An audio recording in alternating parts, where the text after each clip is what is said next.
Okay, we're live. We are live. Hi, my name is David White, founding partner at Menlo Coaching, and I'm here with two of my colleagues, Obina and Eduardo. And today we're going to go through a little panel discussion about what works and what doesn't work in your MBA interviews and in the video essays. We'll do some discussion on that, and then we'll have a live guest where we'll do a real mock interview session in front of you guys. So let me do introductions first. So Obina, do you want to introduce yourself? Sure. Hi, everyone. Pleasure to meet you. My name is Obina Arizor. I'm a 2019 MBA graduate from the Tuck School of Business. I've been with Menlo a little over 1 year and have extensive interview experience and excited to talk with you all today. And Eduardo, how about you? My name is Eduardo Placer. My pronouns are he, him. I have the privilege of being a story doula and international public speaking coach. I was a professional actor for over 15 years. So though I never participated in the MBA interview process, I do know what it is like to get up in front of people and speak, and have been consulting along with Menlo Coaching for over 3 years now, specifically around how to be a person when you're interviewing. We always knew in these interviews that it's not just about the content of what you say, it's also about building that kind of rapport, which is why some of these techniques from the theater make a lot of sense. Well, let me start us off. I think Obina was probably a bit too modest in his introduction. Obina was one of the student interviewers at Tuck and has done a very large number of live evaluative MBA admissions interviews. Obina, tell me, what are you looking for? What are some of the questions that you would typically ask someone in an MBA interview? Yeah, it's a great question. Thank you for providing the extra color, first of all. But yeah, I think that largely I'm looking for two things, and that's clarity. So around your goals, around your interest in the program, around your past work experience, and then comfort telling that story. So this is where there's that intersection of like what you're saying and how you're saying it, which is why I feel like Eduardo's work and my work is very closely intertwined. I think of this conversation to very much be a sales pitch. And if the applicant is having a hard time explaining to me their story and selling themselves, then it's going to be difficult for me to offer a strong pitch for why they should be admitted to the program. I think that some of the commonly asked questions one can expect in the interview is, one, tell me about yourself / walk me through your resume, a variation of that. Why did you choose your undergraduate institution? Why did you choose the major that you studied? Why did you choose your first role outside of college? And then in that role, deep diving into, or subsequent roles if you change careers. Tell me about a time you faced a conflict. Tell me about a time you led a team. Tell me about a time you received a piece of critical feedback. What was that feedback? And then how did you respond to it? I would do tell me about a time you disagree with a manager, strengths and weaknesses, and then finally the school specific piece. So why an MBA? Why now is the right time? Why X program? And how do you see yourself contributing to and benefiting from the said program? And that first question you mentioned is such a kind of open-ended one about, tell me about yourself. You know, Eduardo, what do you do with such an open-ended question that has almost no structure to it? There's a content piece which is important, and I think I also want to talk about a preparation piece, which is that speaking is not just an intellectual exercise, it's also a physical, spiritual, and emotional exercise. And I think that one of the trips is that what people do is they think they're writing an essay, and I don't want you to read an essay, I want you to be a person. And that often tends to be the lead-off question, right, in an interview context. And I think what people do is they false start. So if we think about a race, right, there's a on your mark, get set, and then there's a pause before we go. And people don't take that pause, they launch. And they launch into answering the question and then discover 3 or 4 or maybe 5 minutes in that they have no idea where they are.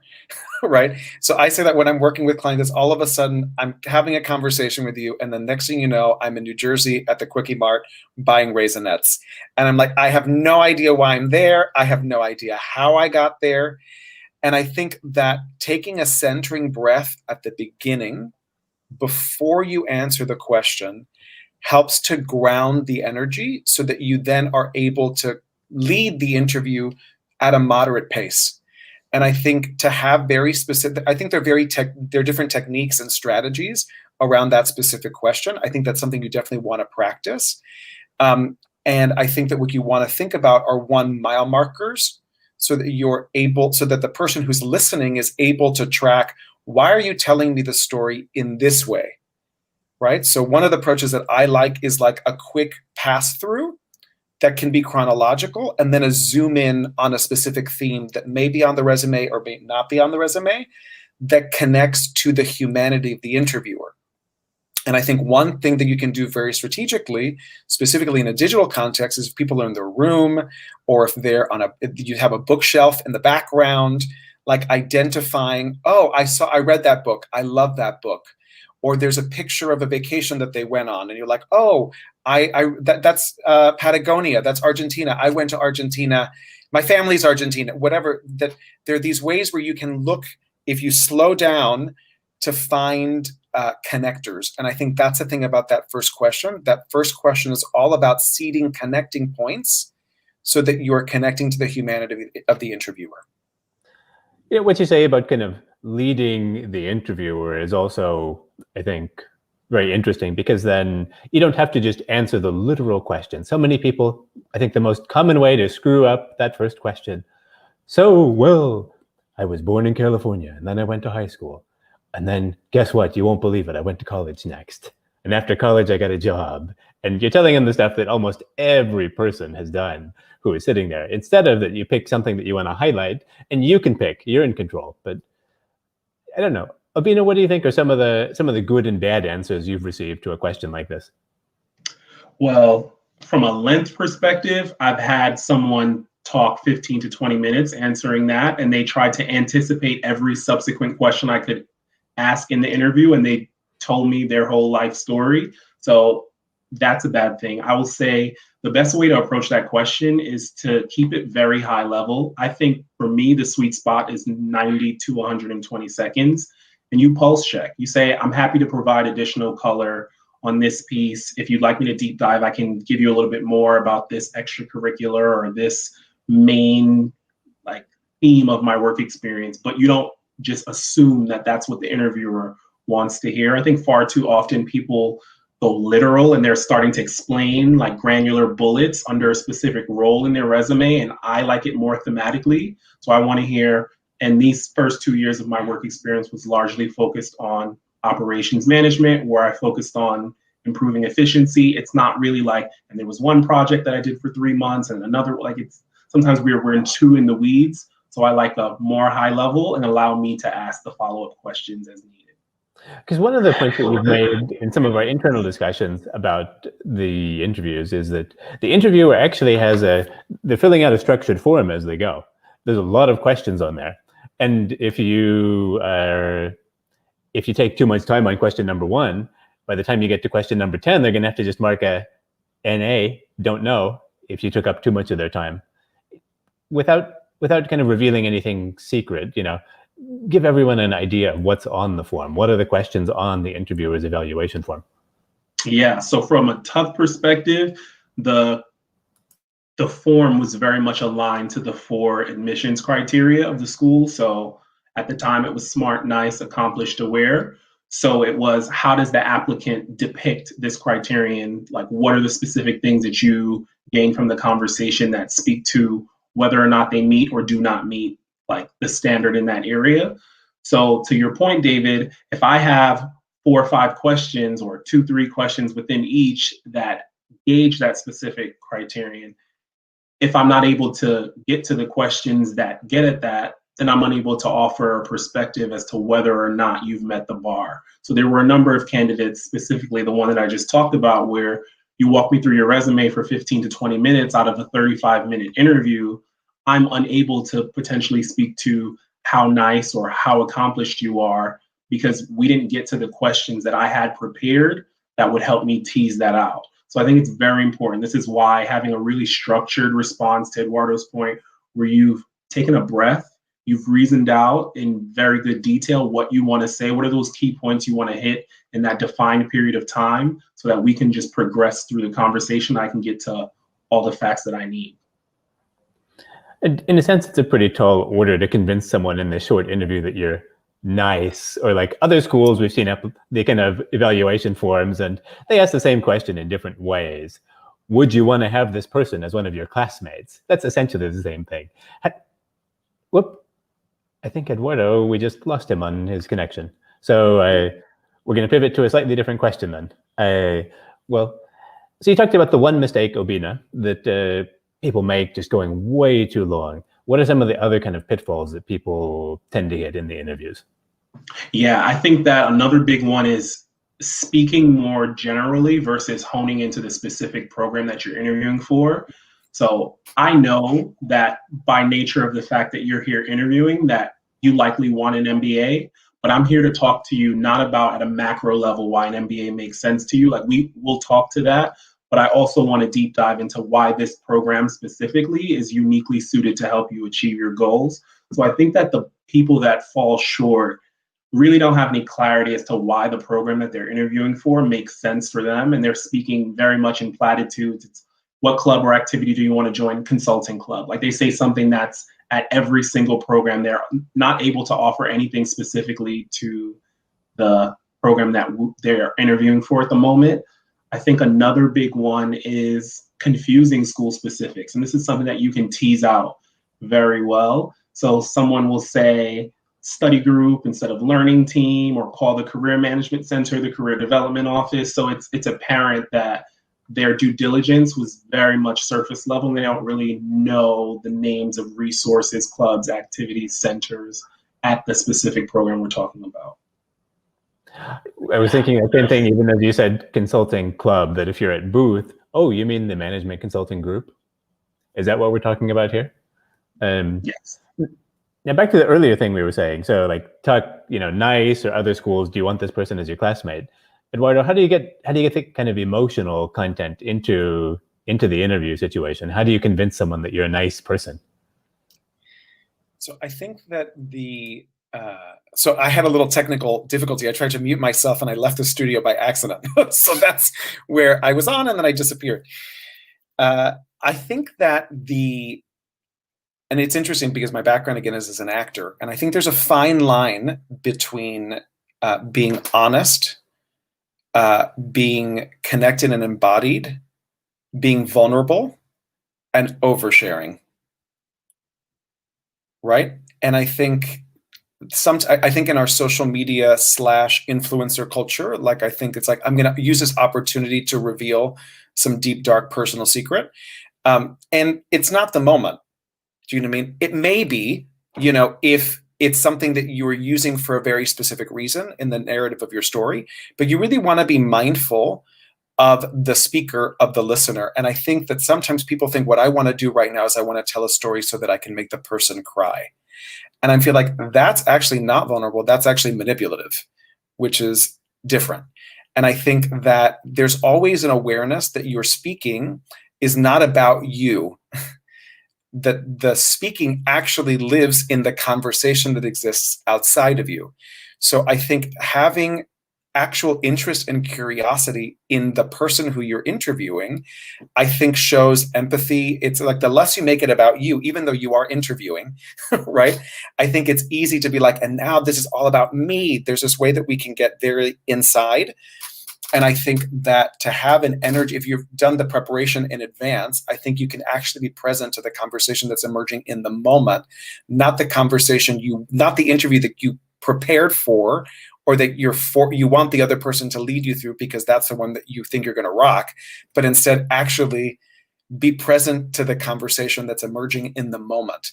And I think and I think, Obina, you shared this before, there's something about being in your body, like that your speaking and your embodiment are in alignment so that you're not a robot. It doesn't feel fake. I think that those are the things that are disconnected. And I think that what you want is to be embodied in your conversation, that you talk like yourself. You don't talk like you're trying to prove that you're somebody other than who you are. and that you are honest.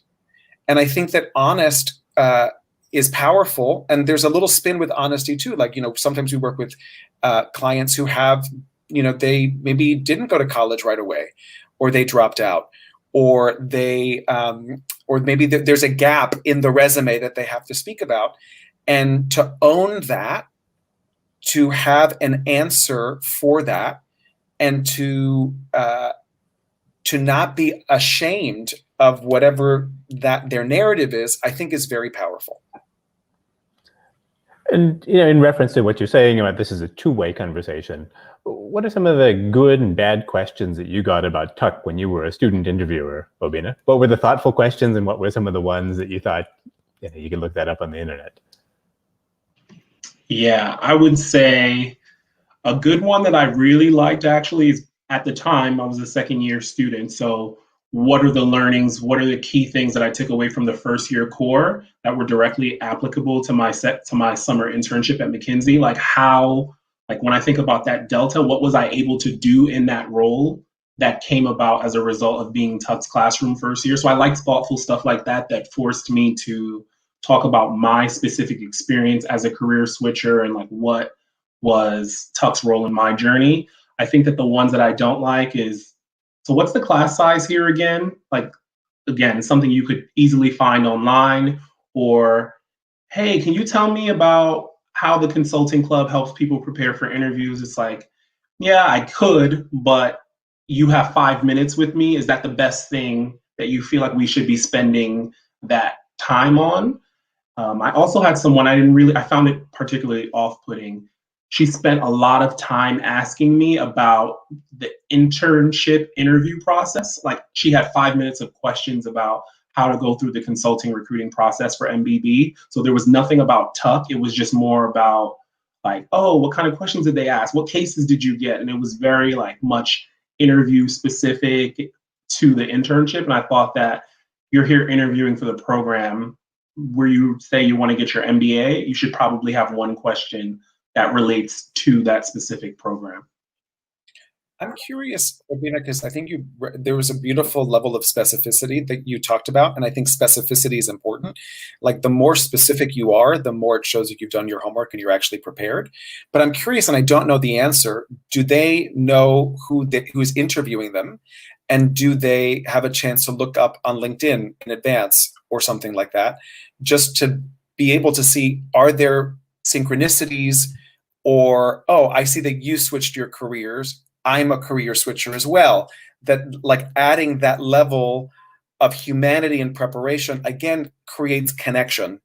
And, there's a very famous Maya Angelou quote, which is, people don't remember what you say or do, they remember how you make them feel, right? So you remember the feeling more than you remember the nuts and bolts. And if you feel something, then you're more likely to remember the person or what they said or the story. If you didn't feel anything in the 35 minutes, then you're not going to remember them. You're like, oh, well, that was a waste of time, or that was nice.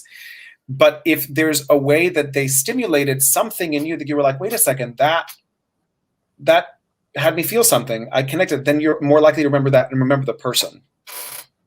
Yeah. Whether you know the identity of the interviewer depends on the school. So in some cases, they match you to an alumni interviewer and you know the person, you can look them up. In other cases, you don't know until the day you show up. So sometimes you can do that. But with the questions, when you ask the person the question, kind of like Obina said, there's so many facts you could look up on your own. And you want to ask them a question that is going to be something that they're happy to share with you. And a lot of times that one's like, tell me, what did you learn in your first year? What were the highlights? Everyone loves to talk about that. And no big secret, the students and alumni who do the interviews are the ones who are highly engaged and who especially want to give back to the program and therefore had an even more positive experience. And sometimes I also have to warn people off of questions like, so, tell me how Tuck compares against Wharton. You can ask that question on the admitted students weekend after you get the offer. This is not the time for that question. I would definitely agree with that. It's like, it's hard for you to ask me to compare this program with another one. I've only been to one MBA program. So for you to ask me that is like not a the best use of time. I think that, to your point, David, there's a level of specificity, and you can want to get at the same thing, but you ask it in a way that it makes it more compelling. So, case in point, Tuck has a first-year project that you work on for 9 weeks at the end of your first year. There are people who say, yeah, Tuck has a first-year project. Tell me about it, just broad. And there are people who are like, can you tell me specifically what are the skills that you acquired from your first year project? What was the content? How did you use that pre-internship experience to help you with your internship? So it's almost the same umbrella question, but you asked it in a way that it was very much customized to me, and it just made more sense. It was just more thoughtful in the way it came across. Well, I want to encourage the audience to submit any questions that you guys have about the interviews. We'll go on just a very short amount longer on this, and then soon we will bring in a guest and we will do a mock interview here. So get the questions rolling. We did. I have a question. I'm curious if there's like a response, David or Bina, someone whose answer to a question totally blew you away. Because I think sometimes we go to the criticism, like we go to this is what not to do. But I'm curious if in your experience, there's like one story or something that just like really had you really moved and that you continue to remember. I really like that question, Eduardo.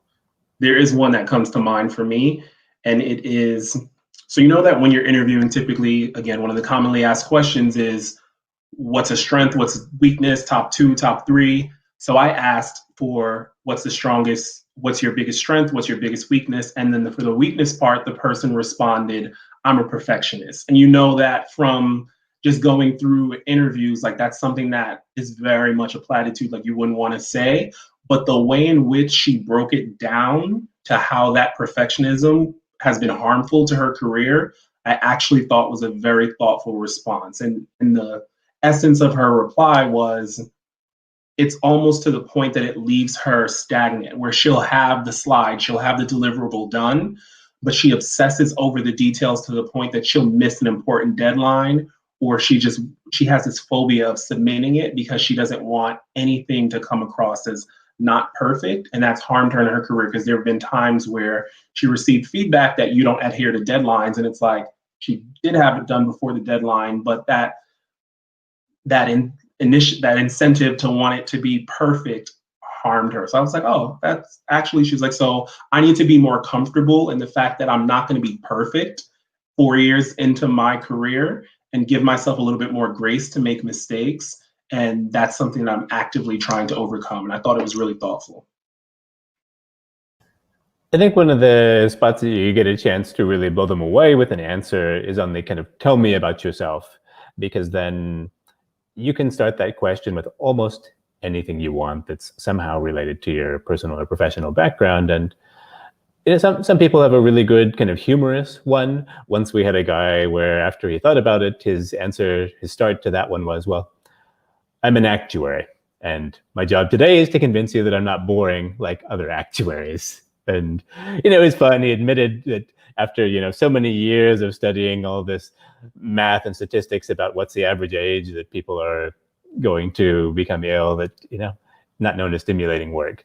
Or, other people, it's more serious. Like, I want to tell you about how I've been sober for 9 years, and I want to tell you why I switched colleges and how I got to where I am today and how I succeeded from that. And they tell you their life story. And some of those can be very powerful. Okay, so we've got questions from the audience. So, Eduardo, I think this is a great one for you. What do you think? Oop, we got you on mute. That I'm not able to keep eye contact with the panel and think of responses at the same time. I'm doing both things together. I tend to blank out. I need a few seconds to look away before replying. What do I do? That's a great question, Siddharth. There's a one of my favorite movies is Waiting for Guffman, which talks about a community theater in Blaine, Missouri. It's by the same people who did Best in Show and Mighty Wind. And one of the things they talk about with acting is that they wanted the acting thing where I look at you, but then I look away, but then I look at you, and then I look away. And I think, Siddharth, staring at someone the entire time that you're in the interview is strange, right? So sometimes I think we try to feel like it's wrong to consider or to think like I have to be present and I have to stare at the screen the entire time. And I think that it's actually normal to take a moment to pause, to reflect, and to ponder. I think what you want to make sure that you don't do is look down. So when we look down, I'm curious, like, what are they looking at? And then you kind of cut off our viewing of you. But I think if you take a moment to consider up and to the side, and you may even say, that's a really great question. Let me take a moment. Okay, and then I'll respond. I think that's helpful. One of the things that you also want to think about with the eye contact and the thinking is that's ripe moment for a vocal filler. That vocal fillers happen when people are thinking out loud and they're actually uncomfortable with silence. So what we do is this. So then you're getting both a look away and you're getting the at the same time. So Bina's shoulders pop up. So I think we're going back to the simple, greatest tool that you have to fuel you through your interview, which is the first thing we forget to do, which is to breathe. So to actually take the moment to consider and to breathe, I think helps us. And if you do need a moment to look away, it's perfectly normal. We never engaged with someone and stare at them in their eyes the entire time that we're speaking to them. We do look away at times.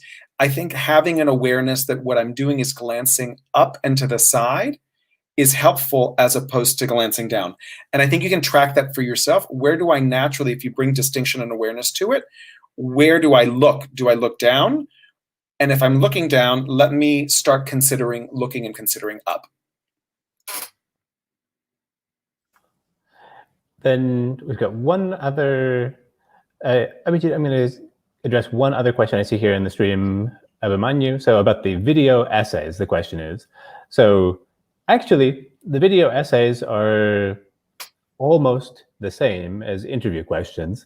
Merely, you're going to be by yourself, so you don't have a person to react on, and it's going to be time limited.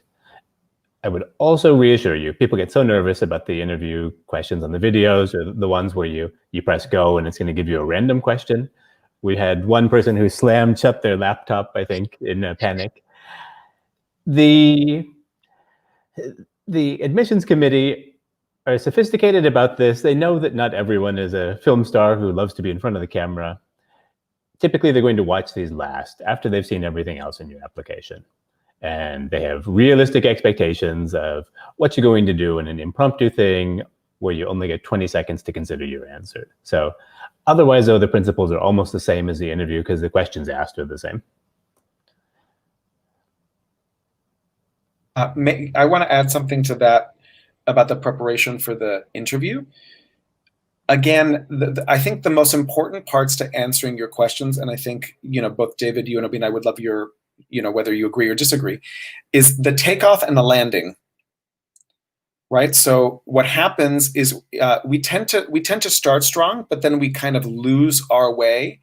And having a very specific, knowing that you have a minute, knowing how you want to start it and knowing how you want to end it is going to anchor you in that time frame, so that when you know that you're getting to around 50 seconds, I have to end this thing, that you know that you are done.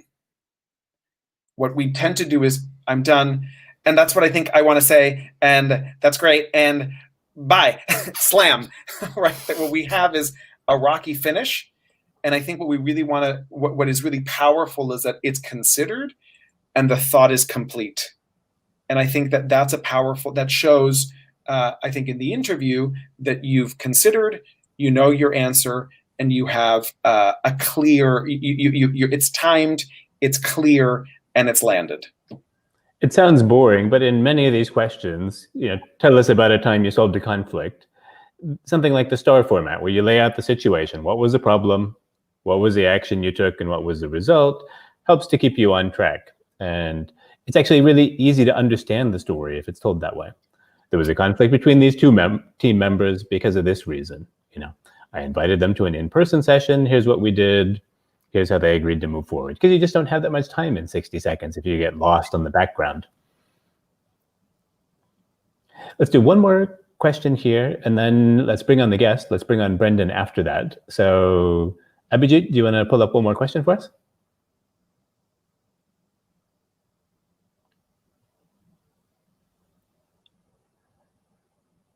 So, strengths and weaknesses. I'll say one or two things, and then Obina, if you want to add anything. I think that it's very common that the weakness is going to be connected to your strength in some way. It will be the flip side of it. So someone, for example, who's highly analytical and good at working through the details of something may also kind of lose sight of the big picture if they get too deep into their analysis. That's just one kind of example, but a lot of times they're going to be connected in some way because you have certain traits that have both good and bad sides. What do you think, Obina? What kinds of strengths and weaknesses do you think work well? Yeah, I think a good starting place would be to look at your last performance evaluation from work. So if it's 360, that's especially helpful. Think through what are those strong areas that were touted in that review and where are the areas for development that your manager probably identified. And then I think that when you're answering this question, to your point, AJ, yes, you want to say at a high level, like this is the strength, this is the weakness, and give me a little anecdote, very high level, of how that has or has not shown up at work. So just, it's not enough to just tell me. If I say, tell me your top 3 weaknesses, don't just name them, give me a little bit of color as to like why you deem it to be a weakness. And then I would say a final thing there is make sure you are not giving character flaws, not giving something that cannot be remedied by the MBA experience. I've had people like say, oh, I'm a really bad friend and I don't respond to calls. It's like, that's more like your personal life.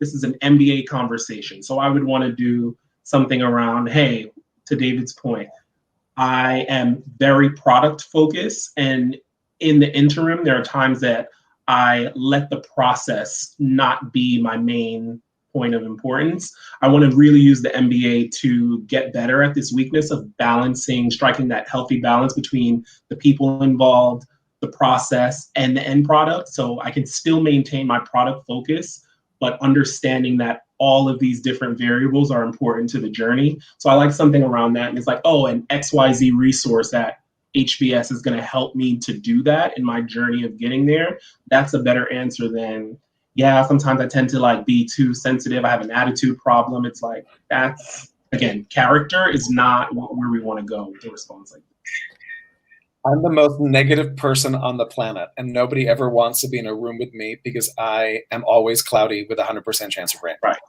They're like, I don't know what to do with right. that. I'm like, I don't know if 2 years in a program is going to help you. So I don't really know what to do with that. You got to get back to the fundamentals. They want someone who's going to be a good classmate to everyone else. They want someone who's going to impress the employers, and they want someone who's going to be responsive as part of the alumni network. So don't say something that's going to convince them that you wouldn't do those things. And I think the other thing that's helpful is to have several answers prepared, right? Because they may say, give me another one. And I remember one of our early clients, David, with Menlo, was someone who was interviewing for HBS. And when we were practicing, she had, I think, 2 or 3, what is your weakness? What is your biggest weakness responses ready? And we had prepared both. And we had done the first one. And then I was like, let's find another one. And that happened in the interview. They asked her the second one, and she was ready to answer it. And she came back to us and said, having that extra preparation, not being caught off guard in that moment, really gave her confidence in the rest of the interview, and she ended up getting in. It's a classic kind of HBS trick. Oh, that's a nice one. Tell me another one. Or just a twist on the same question. Tell me a weakness that no matter how hard you worked on it, you could never be outstanding in that area. So just, it's nice to have more answers. Well, Brendan, our panelist, has been waiting patiently in the backstage area. So let us bring him up. So then, Brendan, I don't know, do you want to introduce yourself, or should we just start in on kind of interviewing you as if it was the real thing? What do you like?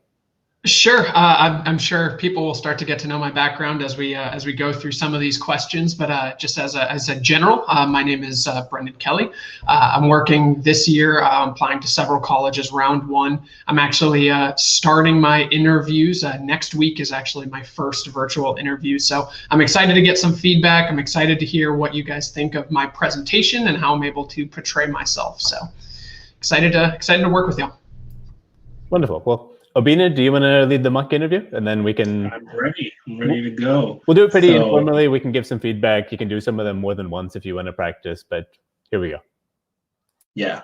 So Brendan, just an FYI, if this were real time, I would start off with a 2 to 3 minute intro of myself and just lay out like how we're going to spend the time. We're going to do 30 to 45 minutes. We're going to use the end where you can ask me questions. Like I would kind of give you the rundown, but I'm just going to jump right in for the sake of time here. So Brendan, it's great meeting you. Thanks so much for taking the time. I'm really interested in hearing a little bit more about your interest in Kellogg today. How about for us to start, how about you walk me through your resume? Sure. No, that's great. So I'm actually a Boston native who moved over to Texas to go to Texas A&M for engineering. While looking around for programs, I knew that I wanted to find a good engineering program that also brought me out of where I've always lived. And Texas was about the furthest you can get from Boston. And then I absolutely loved the culture. I walked in, got a howdy and a handshake the minute I walked on campus and fell in love. In choosing a degree program, I decided with industrial engineering. It's kind of the perfect balance between engineering and business, which I knew I wanted something a bit more technical than business, but at the same time, I didn't want to be in a lab, and this kind of provided the best outlet for that.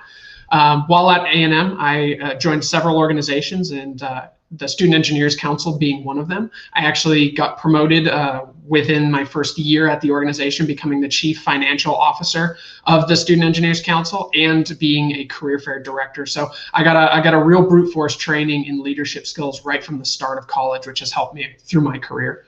At A&M, I had several internships as well, notably with Toyota in their Lexus division, running project management for the first Lexus ever being produced in the United States, which once again was a brute force training course and a lot of soft skills that I hadn't developed yet, but has really helped me later on in my career.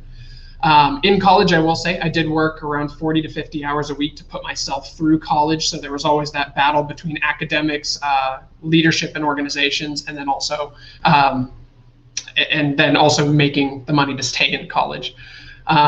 Then proceeding after A&M, my first role out of college was with Dow Chemical. I was an innovation project engineer, which was a fantastic first role. It really took my curiosity as an individual and put it into a work form. My entire job was to challenge the status quo of the plants. How do we change the way things have always been done by bringing in this new and innovative technology? It involved working with very large teams, and as a first year out of college, I needed to learn how to lead teams of people much older than myself, which has really helped me work with any personality and has provided a really good experience in terms of leading large-scale projects. Then after my role at Dow, I moved over to a company called Solvay Chemical, where I was a supply chain engineer. I manage all the technical requests for our peroxides division for North America, as well as I fly out. I'm on a plane probably 75% of the time, pre-COVID, to perform technical consults for our customers. But I also wanted to continue my innovation push and asked my manager if I could run the gauntlet in terms of finding a place for innovation, and he was more than happy to oblige. And I actually led Solvay's first virtual reality project, where I brought virtual reality training to our customer base, training them how to use peroxide. The project was actually so successful that Solvay identified my expertise in the area and has promoted me to lead virtual reality implementation on a global scale, which has been an amazing experience as well. And then just additionally, about 5 or 6 months ago, I also started a second job, if you will. I was offered the opportunity to lead business development for a startup consulting firm based out of Denver, which has been great at bringing me out of my comfort zone in the more technical space and has helped me work on the sales and development side of the business as well. I know that's a lot to unpack. There's several questions you may have, and I'd be willing to answer any questions on my resume. Yeah, so I'll kick it off with some initial thoughts, and then I'll allow David and Eduardo to opine as well. So first off, I thought that you did a good job just grounding us in the facts of like who you are, who is Brendan. You started off with the Boston native. You talked about why A&M, why did it make sense? Why did you study industrial engineering? So those are some of the questions that I likely would want to know. I like the fact that you progressed through that journey of your time at A&M. You did these internships, co-ops, you started at Dow, then you moved to your role at Solvay. So I thought it was good. What I would probably omit is, in the interest of time, I would probably leave out the extracurriculars that you did in college. I would probably leave out the part about the internships, unless there's something that you want to highlight, like, oh, as a function of my time at Toyota working in the Lexus division, I took away XYZ skill set that was applicable to what I did at Dow. I would keep the roles a little bit more high level and just pulse check. Like, I'm happy to go into greater detail about what I did in my time there, but the role was largely focused on XYZ. So I think that the structure is there. I would just probably omit a few details, and David and Eduardo might have a different perspective. Yeah, I agree with everything you said about kind of cutting down the length, because even if the question is literally, walk me through your resume, doesn't mean you actually have to step through it piece by piece. You can have a little bit of freedom. Two of the things you mentioned that I thought were really exciting was about working your way through college, and then on everyone admires that from several standpoints. You know, first, you can handle a shit ton of work. If you're going to get through an engineering major and 50 hours a week, you know, then everyone kind of admires self-made people who didn't get it handed to them on a silver plate. So I love that. Then now I have the benefit of looking at your resume, of course, over here. You talked a little bit about being on a plane to all the customers. I wondered if there weren't any gold nuggets hiding about you flying to some exotic South American locations, and there I was at a chemical plant in Bolivia, and I don't know what. Yeah, no, that's a great question, and one I kind of battled with expanding on a little bit. So my company's product is peroxide, and we sell into a lot of pulp and paper industries. So to say the locations I go to are remote would be an understatement.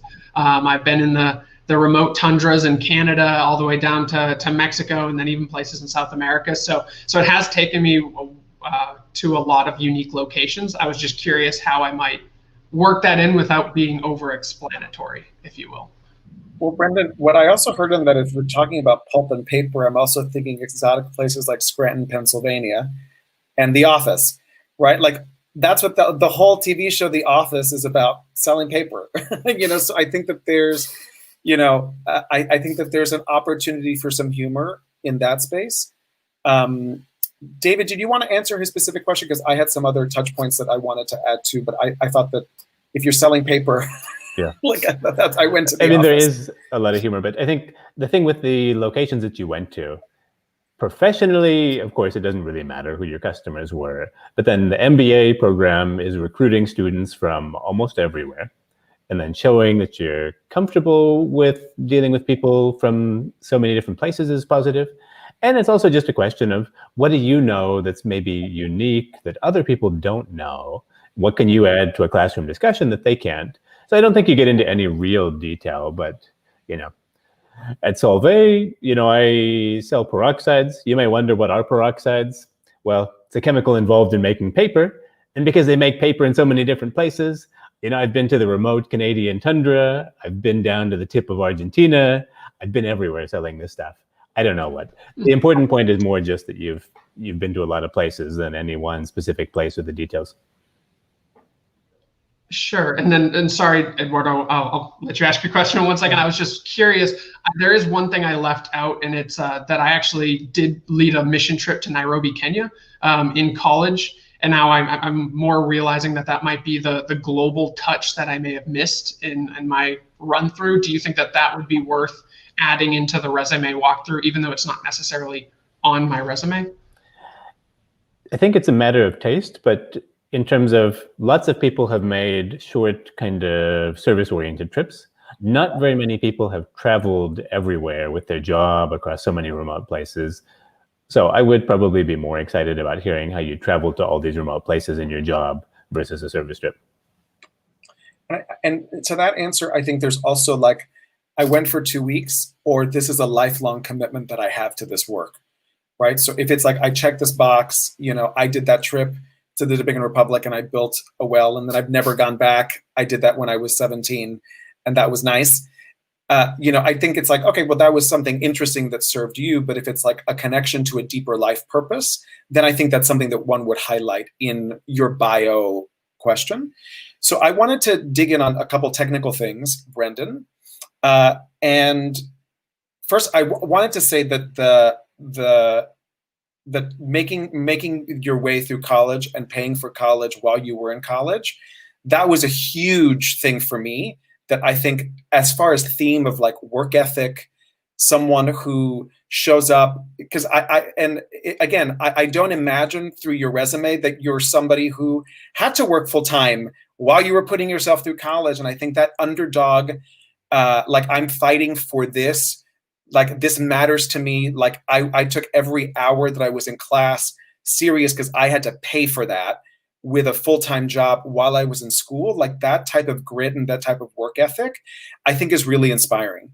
So I think that having a moment to highlight that is really powerful. And even if that's some like hierarching theme, then to zoom in about work ethic and how that shows up for you and how you had to show up and pay for college, I think is an important thing to extract. Because there was so much that you were speaking, the pace was really fast. And it felt like, I'm going to try to get through everything in my resume, and I'm going to try and do this in 2 minutes so that I'm under 2 minutes. But actually what I'm doing is I'm going to tell you everything that I did. And I think that, going back to Abina's point, to extract some things that are not necessarily relevant in the greater picture, they have the resume in front of you. Really what it is, an opportunity to highlight certain things will slow down the delivery.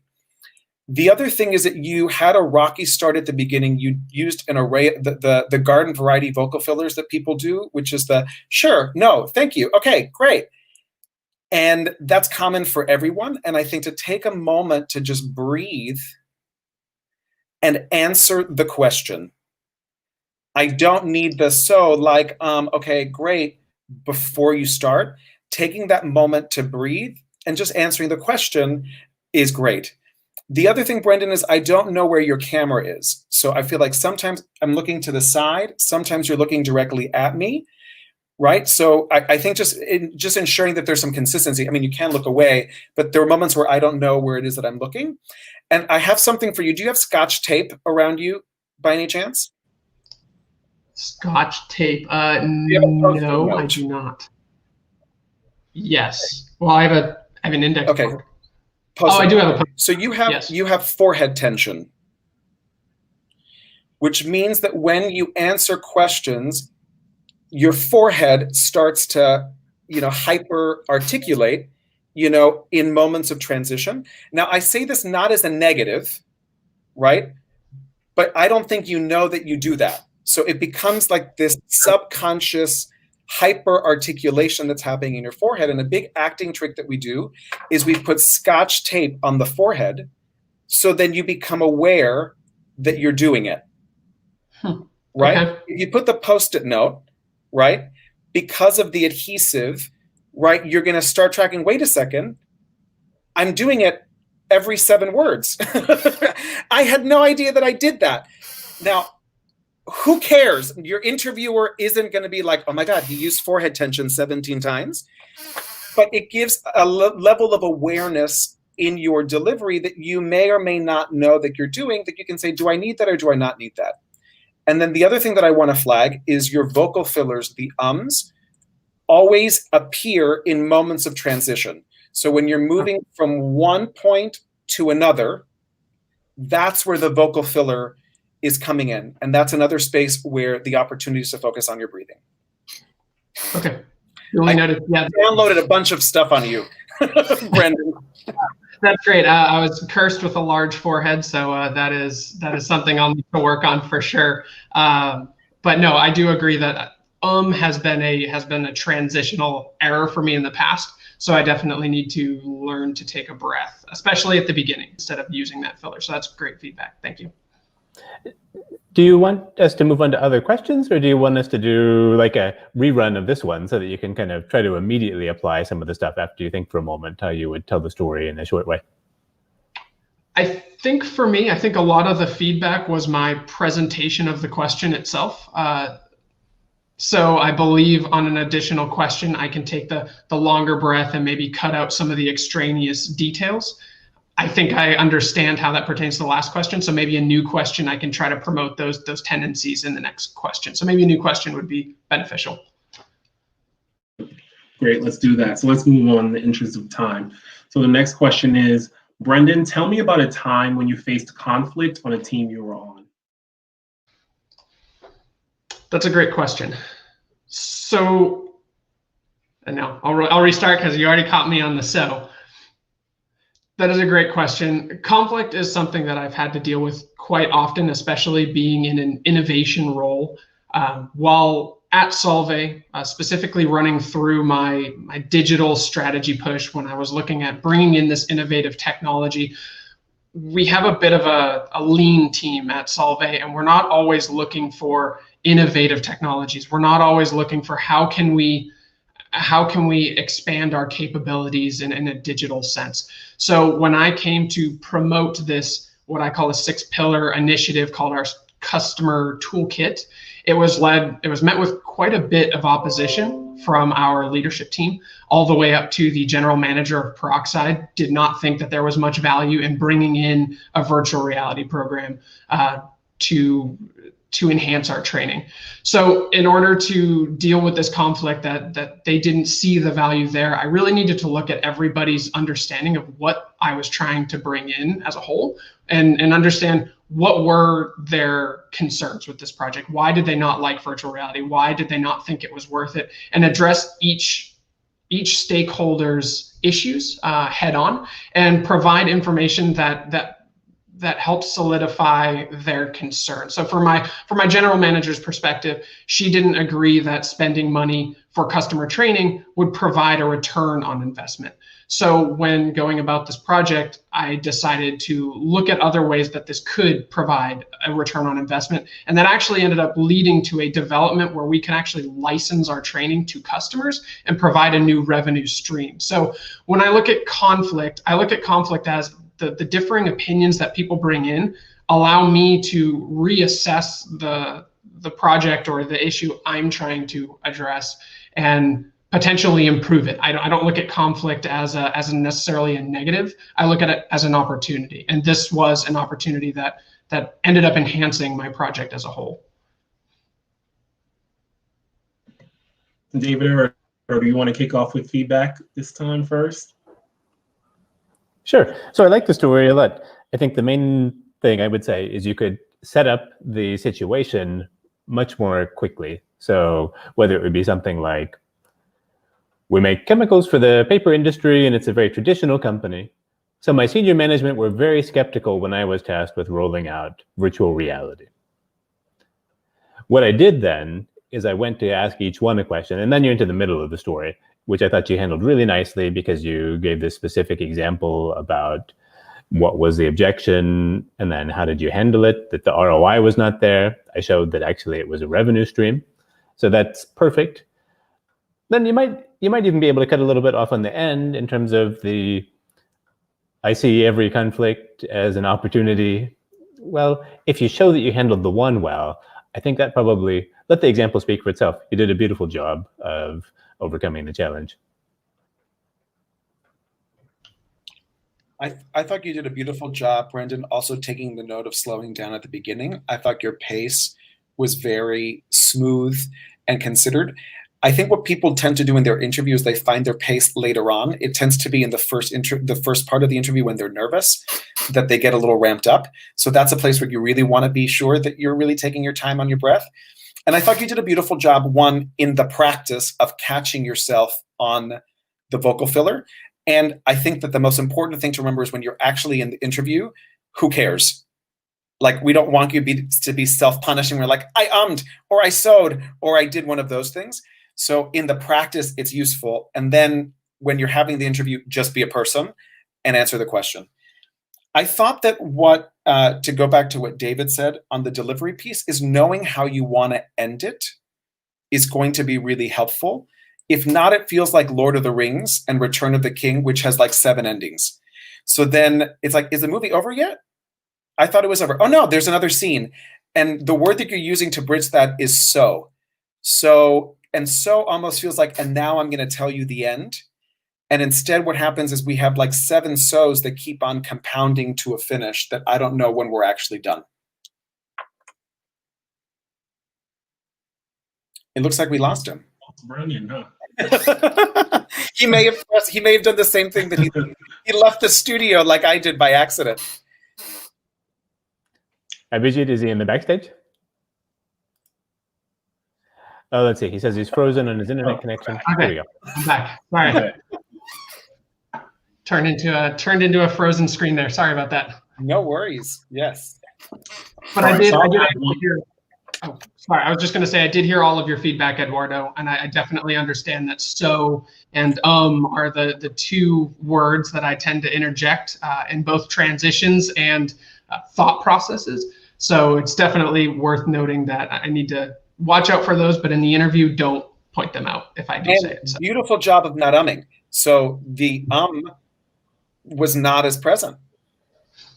And knowing that, again, for me, that we need bridges, we need marrow. And you had beautiful moments where you were like, then, which shows a searching, which I think is how we speak as a person.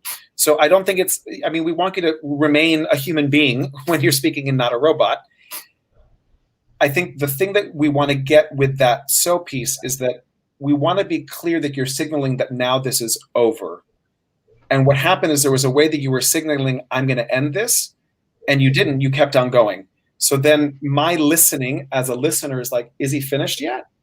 As opposed to, and now it's over, and you're in control of how it ends, which I think gives a lot of comfort for the interviewer so that I'm not second guessing where you're going with this.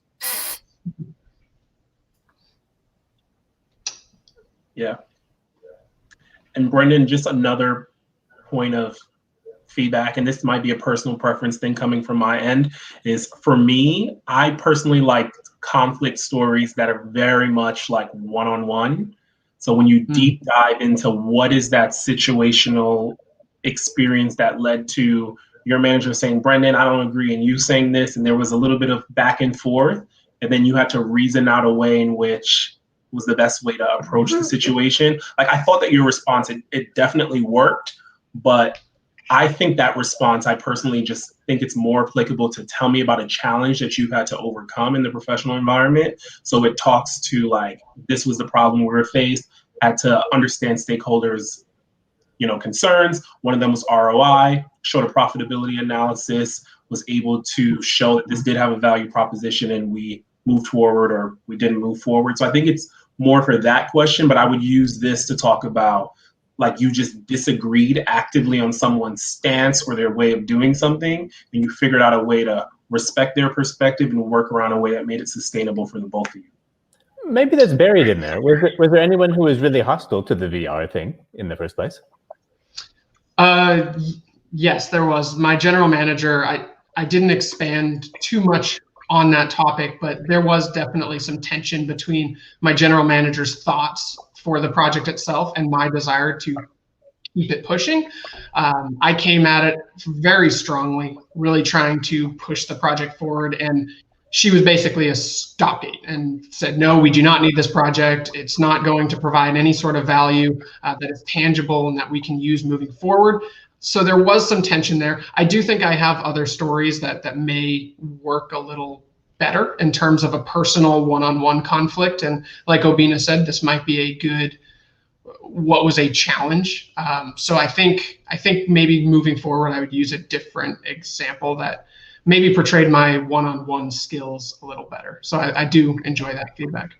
Yeah, I think that what you just got at, Brendan, like the core of the conflict, like she's like, we're not moving forward with this. And you're like, we should move forward. Like, I think that to me, that gives me that level of clarity. Like, this is a true conflict versus stakeholders just wanting to understand what is the value proposition. Like, I think of that being a little bit more common. I'm like, I deal with that every day in my post-MBA role where people are like, I don't believe we should be doing this, but showing like this person was especially defensive and they were driving towards us halting this project is what I think gets at that.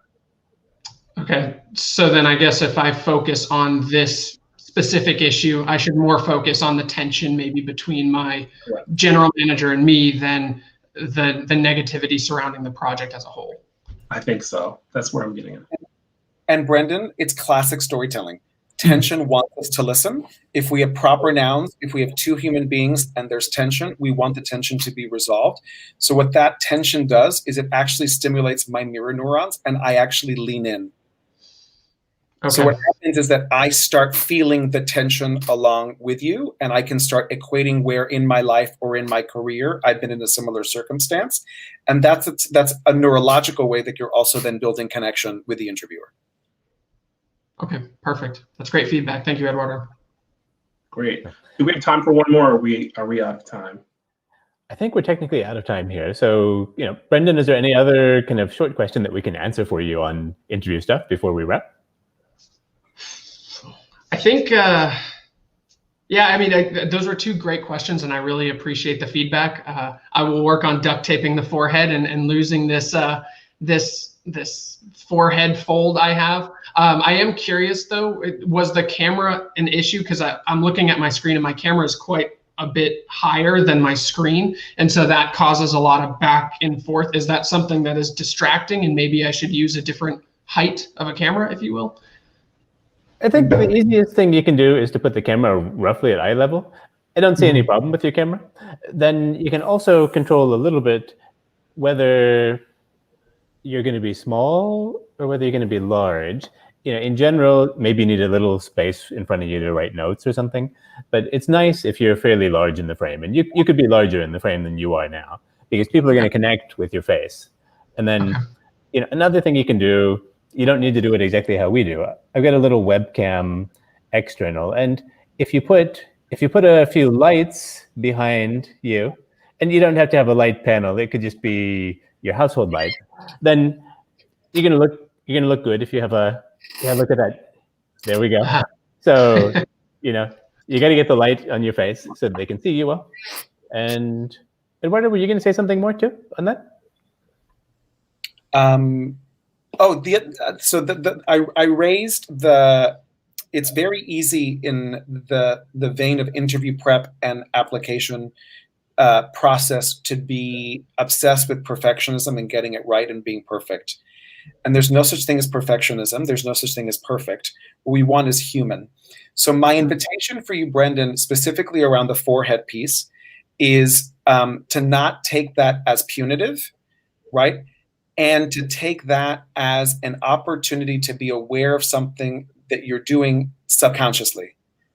It doesn't matter that you do it or that you don't do it, right? I just want you to know that you do it, so that when you do it, like they can be like, oh, I can use that, or I don't have to use that, right? But it just gives you an awareness. And it's the same thing with the vocal fillers. At the end of the day, I don't believe, Obina and David, that someone's counting and being like, they 75 times. At the end of the day, I want a human being who's embodied, who's passionate, who really wants to be there, who has a clear idea about why they want it. The humanity piece of it is what resonates. And I think that we're always on a sliding scale in our speaking of being better. And I think that the details that I gave you on the delivery piece are just, again, reps, a ballet bar in the space of being clear in our communication and getting better. Fantastic. And I did have one additional question for Obina and the group at large. In terms of using, as Eduardo specified, my working through college as a almost underdog tale, if you will, showing that I wasn't afraid to keep pushing through college and working hard. Is there a point where that underdog story turns almost into a, oh ho hum, look at me type of candidate? And is that something I need to watch out for in terms of just using that as an underlying theme, I guess, if that question makes sense? So I don't think that anyone is going to disrespect that or say, oh, you're trying to trick me, talking about that you worked 50 hours a week. You just did that so you would sound cool. I think everyone has to respect that kind of fact. Now, one other question, because sometimes the interview stuff is about capturing something in a succinct way. Are you a first generation in your family to attend college, or would that be true or no? Yes. Then like, tell me about yourself. Great, I'm a first generation college student, originally from Boston. And, when I left Boston, I wanted to move somewhere a little bit different. I actually had to put myself through college, working 50 hours a week. You could absolutely have this be the lead off of tell me about yourself. And that's not inappropriate. There's nothing wrong with beginning and laying out that part before you take the story through to where you got to today. And I think people love to see someone who succeeds coming from, not having advantages given to them. Sure. I'm also curious, Brendan, within that, what was your first job? Prior to college? Life. What was your first job? So my first job was assisting a baseball coach at some little league. I did start my full-time work experience at Starbucks, actually. I worked at Starbucks for a total of 7.5 years. I started my sophomore year of high school and worked full-time from then until college. So I may cry. One of the stories that, and this was someone who I worked with Menlo, that I will always remember, was a gentleman who was a dreamer. So he came to this country. His parents were undocumented, and he went to community college. He dropped out. He got a job. Then he was like, wait a second, I want to go to school. Then he went back to school, did an amazing job. And what we tracked is that, on his resume, his first job was at 18 or 19. But that's not true. His first job was selling cigarette lighters and candy outside of a nightclub in Atlanta, Georgia, when he was 7. Right. So there was this way in which, even in the answering of the question, he's like, and there's actually, I'm actually not honest in my resume. There's actually a lie, which my first job says that that's what it is. But in truth, my first job was when I was 7, and it was outside of my parents' taco stand selling, these things. That I think that there's a way of, and again, it doesn't have to be framed that way, violin strings or no violin strings. The point is that there's a truth to your journey, saying that you're a first generation college student. The fact that you're somebody who's been working since you could have a job because you had to have a job to support your family or to do the things you want to do. But that type of work ethic is framed at a young age. And I think that is really powerful. It humanizes you, Brendan. It gives me a context for how you're showing up and why you want to be in business school. I get that you're someone who's going to make the most of the 2 years that you're there. You are somebody who does not take opportunities for granted. I bet that you're somebody who's all in every opportunity that you are, where you show up, you literally take advantage of every opportunity. And that's the type of candidate people are like, this person is going to be awesome. They're going to be a great investment in us. And on top of that, when they show up, there's somebody who's going to give back, I guarantee. Thank you. Yeah, that's fantastic feedback. I definitely need to work on incorporating that into my story more. So thank you for that. Well, thank you to everyone for joining us. So Brendan, thanks for being a guinea pig in front of everyone on the live stream. Eduardo and Obina. Abhijit, thanks for being the moderator behind the scenes. So good luck to everyone on getting your interviews. Just remember, by the time you get the invitation to interview, the biggest cut is gone. Probably more than half of people who get an invitational interview are going to be admitted. If you want help with your interviews, we love helping people with interviews. menlocoaching.com, come and see us. And otherwise, we've also posted a fair bit of information in our free articles on our website, so you can also find some things about the interviews there. Good luck on your interviews, and thank you. Thank you. Bye. And break a leg, Brendan, as we say in show business. Thank you very much.